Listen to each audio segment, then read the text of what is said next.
Hi guys, welcome to our channel. ఇప్పుడు దాకా ఎవరైనా సబ్స్క్రైబ్ చేసుకోండి, లైక్ చేయండి, కామెంట్ చేయండి. ఈరోజు మనం ఈ వీడియోలో ఏం తెలుసుకోబోతున్నాం అంటే EMF equation of a transformer అంటే ట్రాన్స్ఫార్మర్లోని ఎంత వోల్టేజ్ అనేది ఇండ్యూస్ అవుతుంది అనేది దేని మీద డిపెండ్ అయి ఉంటుంది, ఏ ఫ్యాక్టర్స్ డిపెండ్ అయి ఉంటుంది అనేది ఈ వీడియోలో తెలుసుకుంటాం. చూడండి, ట్రాన్స్ఫార్మర్లో ఇలా ఇది కోర్, ఇది ఒక లింబ్ మీద ఇలా వైండింగ్ చేసాం, ఈ లింబ్ మీద సెకండరీ వైండింగ్ చేసాం అనుకోండి. ఈ ఆల్రెడీ మీకు చెప్పాను, ప్రైమరీ సైడ్ ఏదైతే మనం సప్లై ఇస్తామో అది ఇండికేషన్ V1, సెకండరీ సైడ్ది V2, అలాగే ఇక్కడ మనం ఫ్లో అయిన కరెంటు I1, అవుట్పుట్లో current secondary side current I2, అలాగే ఇక్కడ వచ్చిన ఫ్లక్స్ని మ్యాక్సిమం ఫ్లక్స్ πmతో ఇండికేట్ చేస్తాం. మ్యాక్సిమం ఫ్లక్స్ πmతో ఇండికేట్ చేస్తాం. మీరు ఎగ్జామ్ పాయింట్ ఆఫ్ వ్యూలో దీన్ని రాసినప్పుడు ఏం చేస్తామంటే మనం ఇక్కడ లెట్ అని చెప్పుకొని ఇక్కడ లెట్ అని రాసుకొని మీరు ఏం చేయాలి, V1 = primary voltage, V2 = secondary side voltage, I1 = primary side current, I2 = secondary side current అని చెప్పేసి దాన్ని మీరు నీట్గా క్లారిటీగా రాసుకుంటే మీకు మార్క్స్ అనేవి ఎక్కువ పడతాయి. నేను ఏంటంటే మీకు అర్థం కావడం కోసం అనేది నేను వీడియో కూడా లెంతీగా అవ్వకూడదు కాబట్టి మీకు అర్థం కావడం కోసం అన్ని షార్ట్కట్లోనే మీకు సింపుల్గా అర్థం కావడం కోసం ట్రై చేస్తూ నేను వీడియో చెప్పడం జరుగుతుంది. ఓకే, ఇప్పుడు మనం ఇక్కడ నుంచి సప్లై ఇచ్చినప్పుడు ఇక్కడ ఫ్లక్స్ వచ్చి ఈ ఫ్లక్స్ దీన్ని కట్ చేస్తుంది కదా, అప్పుడు ఇందులో ఎంతైతే ఈఎంఎఫ్ ఇండ్యూస్ అవుతుందో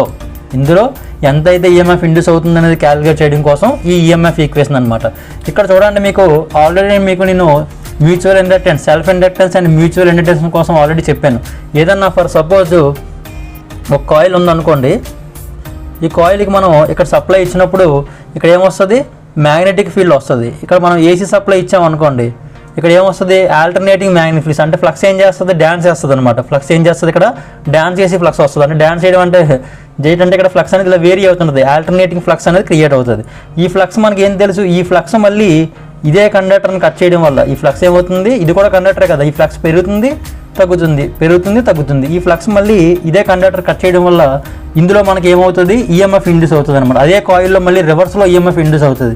దాన్నే మనం ఏమంటామంటే సెల్ఫ్ ఇండక్టెన్స్ అని అంటాం. ఇదేమొస్తుంది, సెల్ఫ్ ఇండక్టెన్స్ వల్ల ఇండ్యూస్ అయిన కరెంట్స్. ఓకేనా, అది ఎప్పుడు కూడా ఏదైతే కరెంట్ ఉందో దానికి ఆపోజిట్గా ఫ్లో అవుతుంది అకార్డింగ్ టు లెన్స్లా. చూసారా, మనం ఆల్రెడీ బేసిక్స్లో మీకు ముందు చెప్పాను కదా, అవన్నీ కూడా అలా ముందుకు వెళ్ళేటప్పటికి ప్రతిదీ కూడా మనకి చాలా ఇంపార్టెంట్. ఎవరైనా బేసిక్ క్లాసెస్లో మిస్ అయితే చూసుకునేందుకు వస్తే మీకు క్లియర్గా అర్థమవుతుంది. ఇప్పుడు ఈ సెల్ఫ్ ఇండక్టెన్స్ వల్ల ఇందులో ఇండ్యూస్ అయిన ఈఎంఎఫ్ని మనం E1తో ఇండికేట్ చేస్తాం. ఏంటది, E1 అంటే ఇక్కడ ఇచ్చిన సప్లై ఇక్కడ ఫ్లక్స్ వచ్చి ఇందులోనే మళ్ళీ ఈ సెల్ఫ్ ఇండక్టెన్స్ వల్ల వచ్చిన ఈఎంఎఫ్ని దేంతో ఇండికేట్ చేస్తాం, E1తో ఇండికేట్ చేస్తాం. అలాగే ఇప్పుడు ఈ మ్యాగ్నెటిక్ ఫీల్డ్లోని ఇంకో కాయిల్ ప్లేస్ చేసాం, అప్పుడు ఈ ఫ్లక్స్ ఏం చేస్తుంది, దీన్ని కట్ చేయడం వల్ల ఇందులో ఈఎంఎఫ్ ఇండ్యూస్ అవుతుంది. అది మ్యూచువల్ ఇండక్టెన్స్. ఆల్రెడీ మీకు చెప్పాను అదేంటది, మ్యూచువల్ ఇండక్టెన్స్. ఆ మ్యూచువల్ ఇండక్టెన్స్ వల్ల ఈ కాయిల్లో ఇండ్యూస్ అయిన ఈఎంఎఫ్ని ఏమంటామంటే E2 అని అంటాం. ఏమంటాం, E2 అంటే ఇందులో వచ్చేది. ఓకేనా, అప్పుడు మీకు డౌట్ రావచ్చు, ఇక్కడ E1కి ఈవీకి ఈకి తేడా ఏంటంటే, ఇది ఈ E2 ఈ V2 దీనికి డిఫరెన్స్ ఏంటంటే, సపోజ్ ఇక్కడ V1 ఇచ్చాం కదా, ఈ V1 అనేది ఇక్కడ సప్లై అయ్యి ఇక్కడ లాసెస్ అన్నీ జరిగిన తర్వాత ఇది లోపల ఇండ్యూస్ అయిన ఈఎంఎఫ్. అలాగే ఇక్కడ ఈ E2కి ఈ V2కి తేడా ఏంటంటే, ఇక్కడ లోపల ఇంటర్నల్గా ఇండ్యూస్ అయిన ఈఎంఎఫ్ని E2తో ఇండికేట్ చేస్తాం. బయటకు వచ్చింది అంటే లాసెస్ అన్నీ జరిగి, కాపర్ లాసెస్, ఐరన్ లాసెస్ అవన్నీ ఇంకా ముందుకెళ్ళని చెప్తాను, అవన్నీ జరిగి మనకు అవుట్పుట్ వచ్చేదాన్ని EVతో ఇండికేట్ చేస్తాం. అంతే తప్ప ఇది వేరు కాదు, రెండు కూడా వోల్టేజెసే. Before loss, after loss indication అనేది మనం చిన్న డిఫరెన్స్ చేసి అనేది మనం చూపిస్తాం అనమాట. ఓకేనా, అది సెల్ఫ్ ఇండక్టెన్స్ వల్ల ఇందులో వచ్చిన టర్మ్స్ అనమాట. ఆ టర్మ్స్ అన్నీ కూడా ముందు మనం ఎక్స్ప్లెయిన్ చేసుకుంటాం. మనకేం తెలుసు, ఇక్కడ according to Faraday's laws of electromagnetic induction, DMF induced in a coil is equal to the rate of change of flux linkages. అంటే ఎంతైతే ఫ్లక్స్ ఎంత టైం వరకు దాని కటింగ్ అదే ఫ్లక్స్ అనేది లింక్ అయ్యిందో దాని మీద బేస్ చేసుకొని మనకి ఈఎంఎఫ్ అనేది ఇండ్యూస్ అవుతుంది. మనకేం తెలుసు, -N dφ/dt is equal to ఏంటి, -N dφ/dt. ఇక్కడ N అంటే ఏంటంటే, ఇక్కడ నెంబర్ ఆఫ్ టర్న్స్ ఎన్ని అయితే మనం రౌండ్ చేసామో దాన్ని ఎంతో ఇండికేట్ చేస్తాం. dφ అంటే ఇక్కడ మ్యాక్సిమం ఫ్లక్స్ ఎంత ఉందో అది dφ. ఈ dt అంటే ఈ ఫ్లక్స్ రావడానికి ఎంత టైం పట్టిందో అది dt. ఇక్కడ మైనస్ ఎందుకని వేస్తామంటే ఇక్కడ మనకు ఆల్రెడీ మీకు ఏం చెప్పాను, ఏదైనా ఒక కరెంట్ వల్ల ఇంకో కరెంట్ కానీ ఇండ్యూస్ అయింది అనుకోండి, ఆ వచ్చిన కరెంటు ఈ దేనివల్ల అయితే వచ్చిందో దానికి ఎలా ఉంటుంది, అది ఆపోజిట్గా ఉంటుంది. దాన్ని ఇండికేషన్ చేయడం కోసం మనం ఇక్కడ మైనస్ అనేది చూపిస్తాం, అంతే తప్ప సమ్స్లో దాన్ని ఇంక్లూడ్ చేయం. ఓకేనా, మైనస్ వేస్తాం. ఇప్పుడు ఈ ఈజ్ ఈక్వల్ టు ఏంటి మనకి, NdΠ/dt. ఈజ్ ఈక్వల్ టు ఏంటి, NdΠ/dt. ఇప్పుడు మనం n అనేది ఫర్ సపోజ్ 1 టర్న్ చేద్దాం. ముందు suppose n is equal to 1 అనుకున్నాను నేను. ఫర్ సపోజ్ ఇప్పుడు నేను n1 అనుకున్నాను. అప్పుడు ఇంకా ఏముంది మనకి, dΠ/dt. ఇప్పుడు ఇక్కడ ఫ్లక్స్ అంటే ఇక్కడ దేనితో ఇండికేట్ చేస్తాం, మ్యాక్సిమం ఫ్లక్స్ πmతో ఇండికేట్ చేసాం. దేనితో ఇండికేట్ చేస్తాం, మ్యాక్సిమం ఫ్లక్స్ πmతో ఇండికేట్ చేసాం. ఈ πm రావడానికి ఫ్లక్స్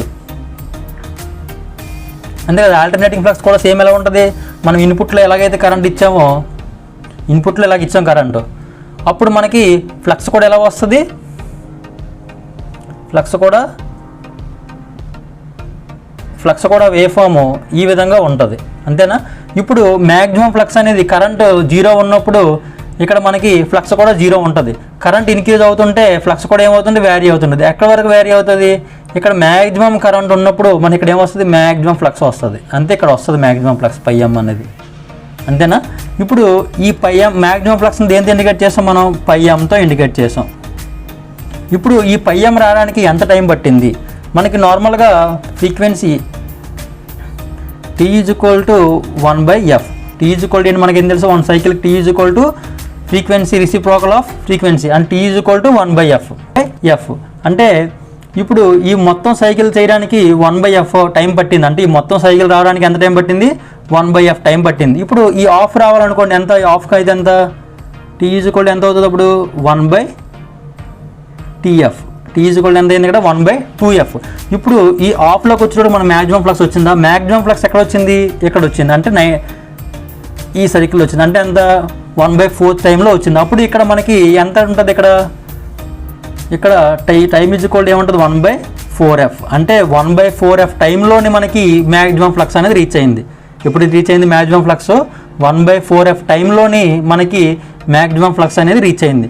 ఇప్పుడు ఈ πm రావడానికి ఎంత టైం పట్టింది మనకి, 1/4f టైం అనమాట. అంటే 1/4f టైం. ఇప్పుడు దీన్ని నేను రివర్స్ చేస్తే ఏమవుతుంది మనకి, 4πm × f. 4πm × f ఏంటిది, వోల్టేజ్ కాబట్టి వోల్ట్. ఓకేనా. ఇప్పుడు మనం ఏం చేస్తాం, ఇది యావరేజ్ వాల్యూ. ఏంటిది, యావరేజ్ వాల్యూ. మనం ఏసీ క్యాలిక్యులేషన్ చేస్తున్నప్పుడు మనం ఏం చేస్తామంటే ఆర్ఎంఎస్ వాల్యూనే తీసుకుంటాం. ఏం తీసుకుంటాం, ఆర్ఎంఎస్ వాల్యూస్ తీసుకుంటాం. మీకు ఆల్రెడీ నేను సర్క్యూట్స్ చెప్పినప్పుడు ఆ సర్క్యూట్లోని ఆర్ఎంఎస్ వాల్యూ కోసం అనేది నేను అక్కడ ఎక్స్ప్లెయిన్ చేస్తాను. మనకి ఏం తెలుసు అంటే form factor is equal to RMS value by average value is equal to 1.11. Okay, ఏంటి ఇది ఒకటి గుర్తుపెట్టుకోండి. Form factor is equal to RMS value by average value. అంటే root mean square value by average value అని అర్థం. దాన్ని మనం derivation ఉంటుంది, మీకు సర్క్యూట్స్ వచ్చినప్పుడు నేను ఎక్స్ప్లెయిన్ చేస్తాను. దీని వాల్యూ ఎంతంటే 1.11. ఇప్పుడు ఇందులో మనం ఈ యావరేజ్ వాల్యూని తెచ్చి ఇక్కడ సబ్మిట్ చేస్తాం. అప్పుడు ఆర్ఎంఎస్ వాల్యూ ఏమవుతుంది, ERMS is equal to 1.11 into ఇది ఎంత వచ్చింది మనకి, 4π into maximum flux into F volt. ఇప్పుడు మనకి ఇది ఎంత అయింది, 4.44 into F into πm volts అంటే ఈఆర్ఎంఎస్. ఇప్పుడు ఇదేంటిది, ఒక టర్న్లో అంటే n = 1 అనుకున్నాం కదా. ఇక్కడ ఒక టర్న్లో ఇండ్యూస్ అయిన ఆర్ఎంఎస్ యొక్క వాల్యూ. ఇప్పుడు ఇక్కడ టర్న్స్ అనేవి, నెంబర్ ఆఫ్ టర్న్స్ అనేవి ఎక్కువ నేను చుట్టాను అనుకోండి ఇలాగా. అప్పుడు n వాల్యూ ఎంత అవుతుంది, ఎంత సమ్ వాల్యూ ఉండొచ్చు. దాన్ని మనం n అని కన్సిడర్ చేసుకున్నాం అనుకోండి. అప్పుడు ఇప్పుడు ఈఆర్ఎంఎస్ ఉంది కదా. ఇప్పుడు ఈ E1 ఇక్కడ సెల్ఫ్ ఇండ్యూస్డ్ ఈఎంఎఫ్ వల్ల ఇందులో ఇండ్యూస్ అయిన ఈఎంఎఫ్ కావాలనుకోండి. సపోజ్ E1 = ఇక్కడ ఎన్నైతే టర్న్స్ ఉన్నాయో దాన్ని నేను N1తో ఇండికేట్ చేసుకుంటాను. అలాగే ఇక్కడ ఎన్నైతే టర్న్స్ ఉన్నాయో దాన్ని నేను N2తో ఇండికేట్ చేసుకుంటాను. ఇప్పుడు ఇక్కడ కావాలనుకోండి మనం ఏం చేస్తాం, 4.44 into F into πm into number of turns 1 అనుకున్నాం కదా. ఇప్పుడు N1 టర్న్స్ అనుకున్నాను ఇంటూ N1. ఓకేనా, వోల్ట్స్. అలాగే సెకండరీ సైడ్ E2 వాల్యూ కావాలనుకోండి. సపోజ్ అక్కడ కింద ప్లేస్ లేదు, అందుకే పైన రాస్తున్నాను. E2 = 4.44 into F into phi M into N2, ఓకేనా, వోల్ట్స్. N2 అనేది వోల్ట్స్, ఓకేనా. ఇది మనకి EMF equation of a transformer. ఇది మీరు గుర్తుపెట్టుకోవాలి. EMF equation of a transformer అంటే ఏంటి? 4.44 into F into phi M into N1 or N2. ఈ V2 అయితే N2, E1 అయితే N1. ఇద్దరులో లేపి టక్కుమని EMF equation of a transformer అడిగా అనుకోండి, ఒక ఎలక్ట్రికల్ స్టూడెంట్ అని కూడా ఏం చెప్పాలి, టక్కుమని చెప్పాలి, ఓకేనా. అలా గుర్తుండిపోవాలన్నమాట. ఇది EMF equation of a transformer ఏంటి? 4.44 into F into phi M into N1 అయితే N1, N2 అయితే N2, ఓకేనా. అది. ఇంకా మీకు ఇందులో ఏమైనా డౌట్స్ ఉంటే నాకు కామెంట్స్ రూపంలో తెలియజేయండి, నేను ఎక్స్ప్లెయిన్ చేస్తాను. ఇప్పుడు దాకా ఎవరైనా సబ్స్క్రైబ్ చేసుకోండి, లైక్ చేయండి, కామెంట్ చేయండి. Thank you.